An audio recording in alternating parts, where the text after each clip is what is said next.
but I still think she's gonna bite me at any moment. It used to be a... So she's not... Now the snake around my neck and hand-ish thing. Why you've got Albino Aguti here? Albino Aguti, yes. Ooh. Beautiful bird, unique.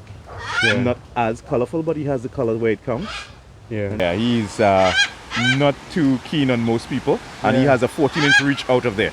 So yeah, don't be surprised. I'm here with Ricardo. Yep. He's the manager, or like one of the directors here of El Socorro Wildlife Center for Conservation. And today we're gonna show you like conservation in Trinidad, the different animals, and also like what do you do when you meet like a dangerous snake in Trinidad? How do you deal with that? Or a lost animal or something? Yeah. You guys are responsible for that. Yeah. If they find like an animal and it needs help. Yeah, they can reach out to us. Yeah. They can reach us. You know, we're on social media on all the handles. Yeah. ECWC_TT. That's the El Socorro Center for Wildlife Conservation. And also you can give us a call directly or WhatsApp on 366-4369. Right. All right. So let's take a look at some of the animals. We've got some macaws here. Yep. Macaws all rescued, or a couple have been surrendered. People don't realize macaws live for 85 years. Yeah. So you get them in your 40s and 50s, and then suddenly the bird, you know, is still young and you're tired of it and you're ready to travel and retire or whatever. So people have surrendered their birds to us. We have gone in different parts of the country and rescued them. So the aim is to see the box back there for them to breed. The blue and golds are pairing off and they will breed, and we release the young back into the wild. In Trinidad? Yeah. Okay. We used to have lots of these. Okay. And in the late 70s, 80s, they were extirpated. That means all were caught out and sold to people in the US and so on. And then we had no more here. And then they had to have a reintroduction program where they brought in animals from Guyana and reintroduced them to the New River Swamp. Look at this, guys. I think macaws are one of the most beautiful animals. I mean, I have been in the jungle in Venezuela, and you go across the jungle and you see like this huge flock of macaws flying over you. It's just one of the most beautiful sights. Yeah. Maybe one day we're gonna have that in Trinidad as well. Yeah, we're getting small flocks now and the numbers are increasing. Yeah. So then we also have like these guys here, also in the citizen family or the parrot family. Yeah. These are black-headed kikes, not from Trinidad. Yeah. People have brought them in as pets, and they were actually they came to us. Actually, two belonged to a volunteer, and we had them here. We were holding them while they were doing repairs on their home, and the other two came to us because they heard these other guys. They escaped from somewhere. They heard them in the cage and they flew over here. They came here. Yep. Whoa. And because it's not a native animal, we can't put them back out there, and they would always go to people because they only know to get their food from people. Yeah. Okay. They don't know how to get it themselves. Even when we missed the opportunity to capture them, they went away and they came back and they were trying to get into the cages because they had a guy. Oh, it's down the ground. These are the latest trend in monkeys in Trinidad. These are squirrel monkeys. Again, they do not belong here in Trinidad. They are from South America, but because they're small and cute, people bring them in. But most people who I've seen have them, they do not look proper. This is the way the animal should look, full of fur, the bright coloration. Look at the feet and so on. The two of them, they're just active and so on here. They are insectivores, so they have a high need for protein in their diet, and most people don't realize that. So what do they give them? They just give them fruits.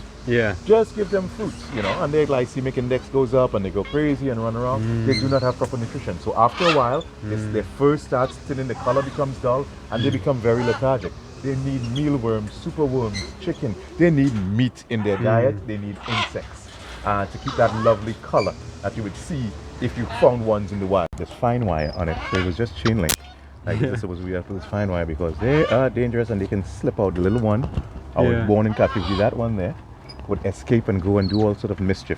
So we had to cover and make sure it's sealed in 100%. But these are the ones from Venezuela, right? Yes. These are the wedge-cap capuchins that people bring into the country as pets, and when they get older, they don't want them anymore. So all these monkeys here are less than 10 years old. That's the mama. Yeah. That's the baby. And that's the male, another male. But they have been fixed.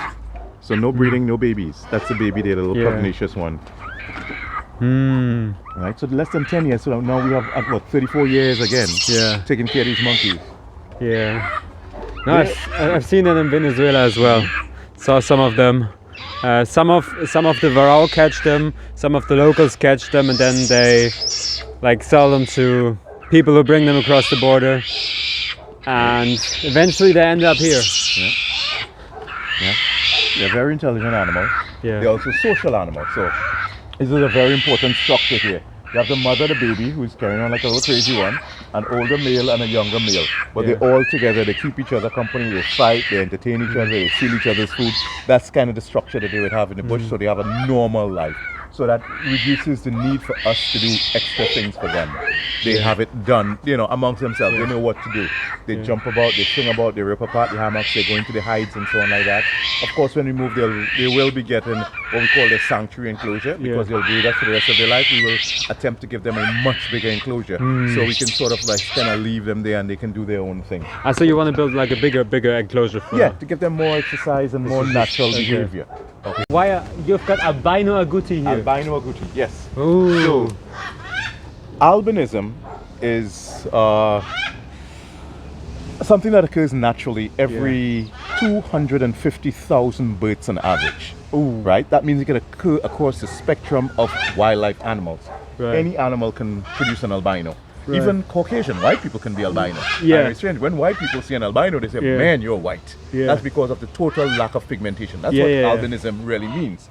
So these guys, and it's usually characterized by pink eyes. So the eyes are pink. So there's several animals, once you think about it, that you've seen with pink eyes. You've seen the white rats and mice with pink eyes. You've seen rabbits with pink eyes. You've seen guinea pigs with pink eyes. And of course our famous snake, the albino Burmese python with pink eyes.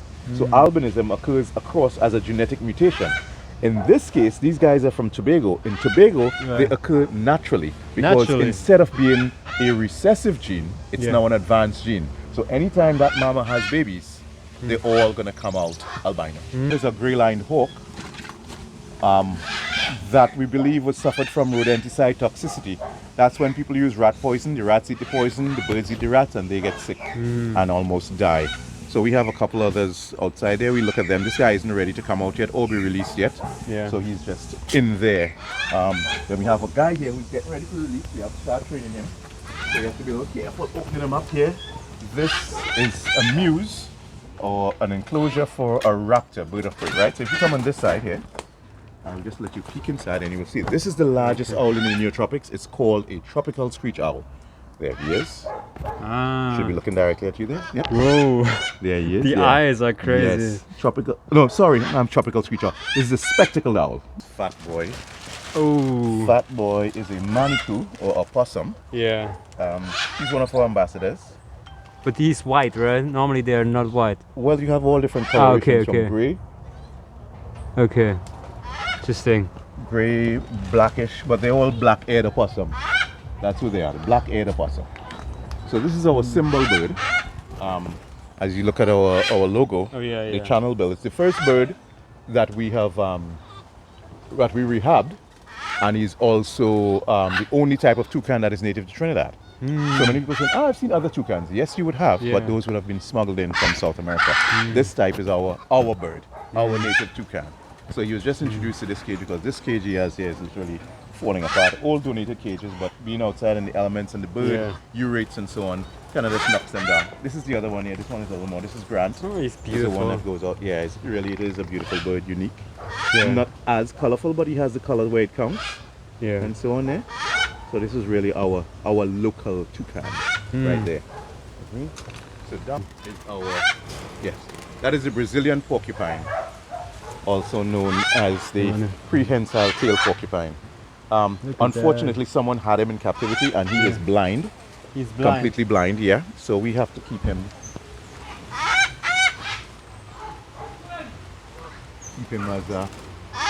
as an ambassador. He can't survive in the wild. If we don't feed and provide for him, he'll just be out there and get run over, or whatever else bad could happen to him would happen to him.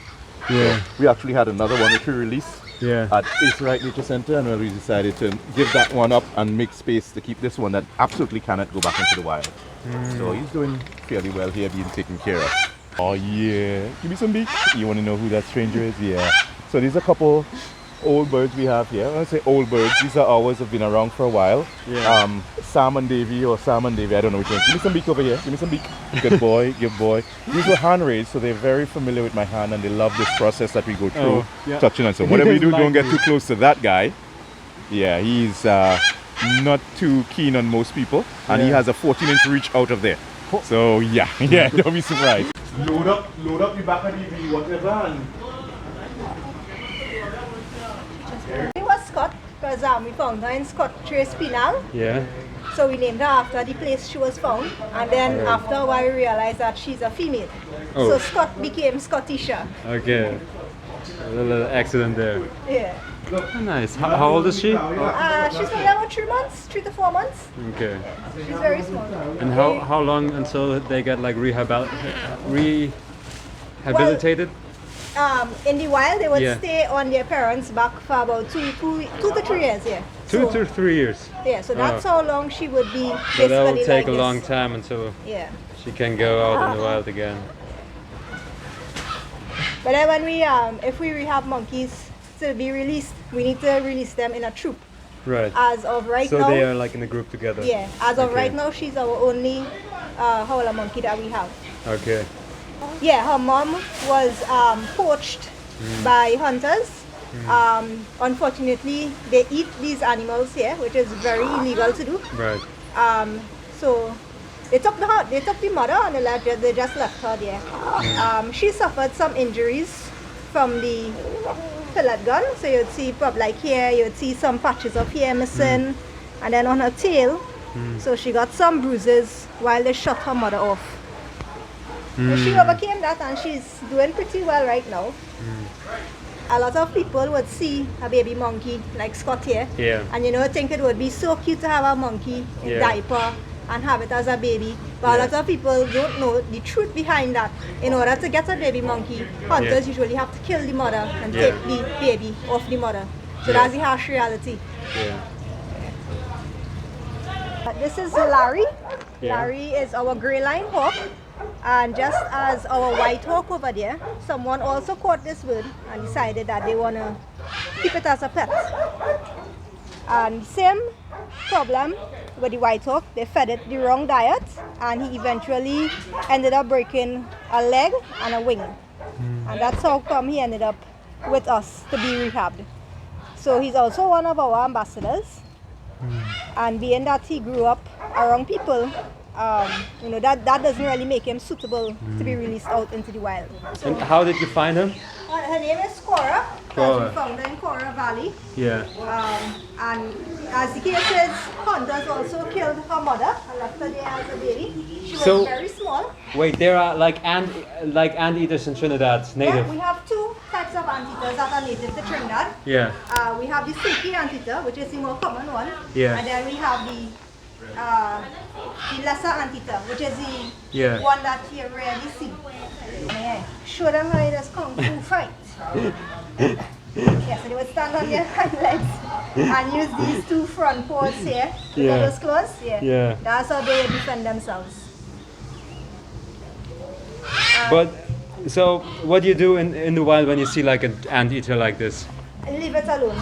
Okay. Because even this species, Yeah. even during hunting season, it's illegal to hunt them. This is one of our protected species. But they're not aggressive. Yeah, Right. they are. They very are aggressive. Yeah. So can you run away from them, or like you just like what do you do when there's like anteater that feels like threatened? Just leave them alone. They are nocturnal, Yeah. so they would only come out at night. Right. In the wild, they would eat wild ants and also termites.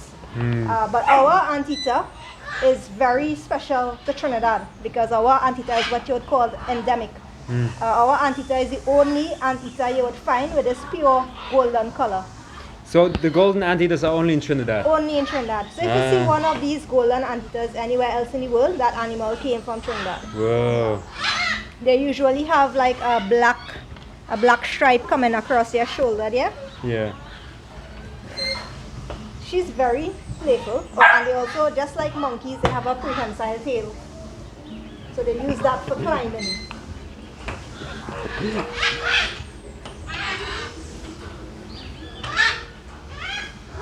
So they have very poor eyesight, so they rely on their sense of smell Right. to find food. Right. And if they do find an ant's nest or a termite nest, they would only eat what they need to. So they don't eat the whole nest. No, they would never destroy a nest. They actually know that, hey, tomorrow I might be hungry again, so I'm gonna go back there again. So this is a red-tailed snake. Yes, so it's a red-tail boa constrictor. Wait, so they can like...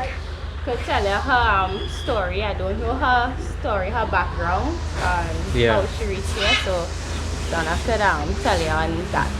But they, like you said, there's a constrictor, so she could kill you if she wanted to? If she wanted to, but she can't. Why can't she do that? Well, luckily for us, they don't eat humans. They don't eat, but they don't eat humans. But they might be they might feel threatened or something. If they feel threatened, they will give like warning strikes. That's just to like warn us.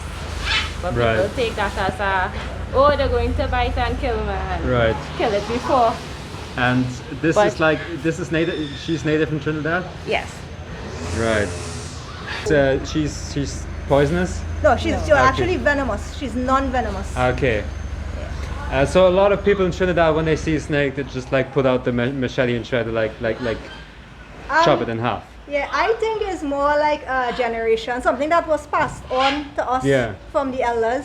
You know, they were always afraid of snakes, so that's what they taught us, that we should be afraid of snakes. I think it's one of the more misjudged animals because of the fact that they're covered in scales, they don't have any feet, they crawl. Well, they're poisonous as well, no? Well, actually, some of them. Yeah, the proper term is actually venomous. Venomous. Yeah. They're venomous. And luckily for us here in Trinidad, we only have 4 types of venomous snakes. This is the one that you would commonly come across. Yeah. So what if you see like you're in Trinidad and you have like a small snake in your backyard or something? What do you do? And you think it's like a poisonous snake? Well, you can contact us, send us a picture, and we will be able to determine if it's a venomous snake or a non-venomous snake. Right. If it's a non-venomous snake, we would advise, if it's really, really small, you could probably scoop it up in a broom or cover it with a bucket or something and just throw it in some bushes. Or if you're deadly afraid of snakes, you can call us. We have volunteers located throughout the country, so we can contact a volunteer that's closest to you, and they can come and safely retrieve the snake. Okay. And what do you do when you're like hiking, for example? You're like in the middle of the wilderness, maybe seeing some waterfall, and then like maybe not this snake, but like some other snake. You don't know what it is. Like it comes and bites you, and it kind of feels weird. Like what do you do then? So what you would do is, if it is you're not sure that it's a venomous snake, the best thing to do would probably take a picture. I've heard people say that you need to collect the snake and carry to the if you suspect it's a venomous snake, and you go to the health center. But then you might get bitten again. That's stupid, right? Yeah, I mean, it's something that still needs to be worked out. So should we collect the snake or not? I wouldn't advise that you go and collect the snake, so that there's no snake. Well, like if you're on your own, like how do you avoid snakes? Be aware of your surroundings, basically. So you have to look around before you put your foot, your hand anywhere that you go. So, especially hiking trails, Macaws love. To come out on the trails. So just make sure you watch around before you make a step. Even if you had to climb somewhere, make sure you look before you put your hands. And Macaws aren't the only venomous creatures you need to look out for. There are also scorpions. Scorpions? Yeah. Unfortunately, we don't have any scorpions here to show you. Scorpions love being on leaves. Yeah. Okay, so guys, the skin of the snake kind of feels like very cold, which is unexpected. But they don't provide heat on their own. I read somewhere, right? Yeah, correct. Yeah, she just thinks you're a tree right now. So she's going to start wrapping around but she doesn't think your it's hand, like... and then she'll start moving up to on you. It seems like she's about to attack my camera, to be honest. No. So that's how they support, like when they are on a tree, that's how they would support their body on the tree, by wrapping their body around the branch. So if you feel her muscles getting tightened around your hand, that's just her trying to hold up her body weight. Right. So it's not like she's about to like jump over No, and no, strike no. forward to me. It just seems like it. So that flickering of the tongue there is her actually tasting you to see if you are a friend or food. Okay. So once you don't have on like rat perfume or anything like that, you don't have to worry.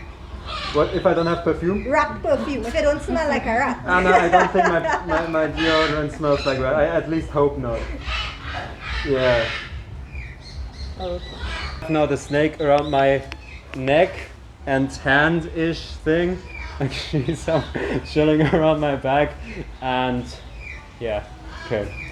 She is not gonna constrict me. She's like looking out for, I don't know, the wall or something. So she's looking, so go higher. So you're You wanna go higher.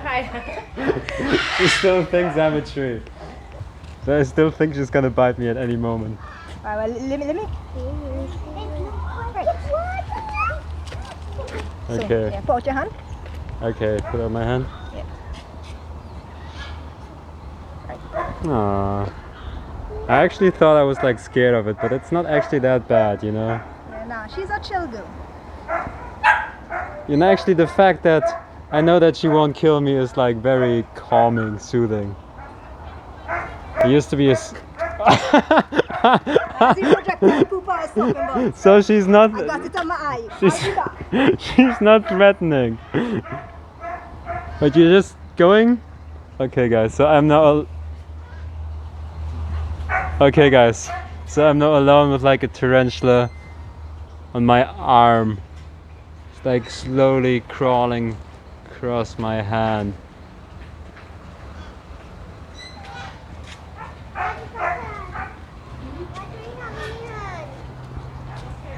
Hey buddy.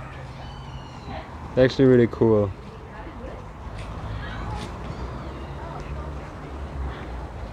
Anybody's watching right now like has a heart for animals and wants to support you guys. What can they do? How can they support you?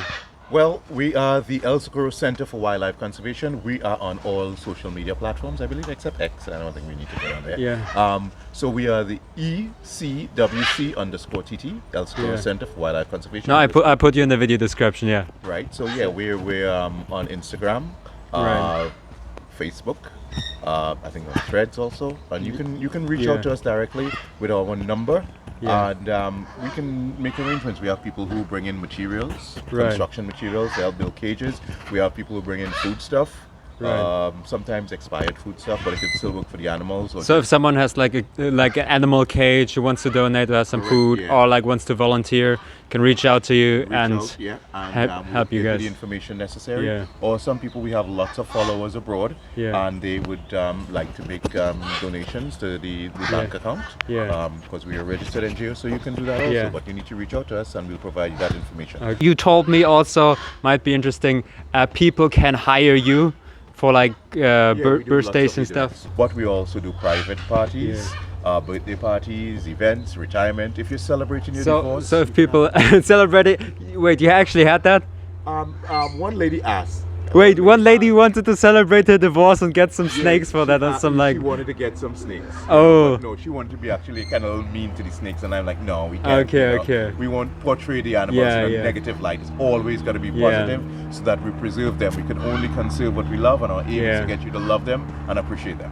So you want to like do a birthday party with like some special animals, or maybe like a music video or something, right? Yeah, we've Yeah, done music video. music videos. If you've seen at least 2 of Patrice's videos, Patrice Roberts' videos, features us in them. We've done other smaller production music videos, photo shoots for your birthday. You want to do that Britney Spears with that nice big snake. We do all of that. All of that, the funds go towards supporting the work we do here at the Wildlife Center. It gets quite expensive, so your support is always welcome. All right, thank you very much for having me here. I appreciate that a lot. It was great having you, Yeah. and I hope you enjoyed your day. No, I definitely did. Yeah, okay. Thank you guys for watching this far. Yeah, maybe leave a subscription or like. Check out, I put their social medias in the description. Check them out. Check out their, I don't know, online presence. Maybe, you know, maybe if you have a cage, we donate that. Maybe if you want to like have a birthday party, support them in that way. And yeah, see you guys next video.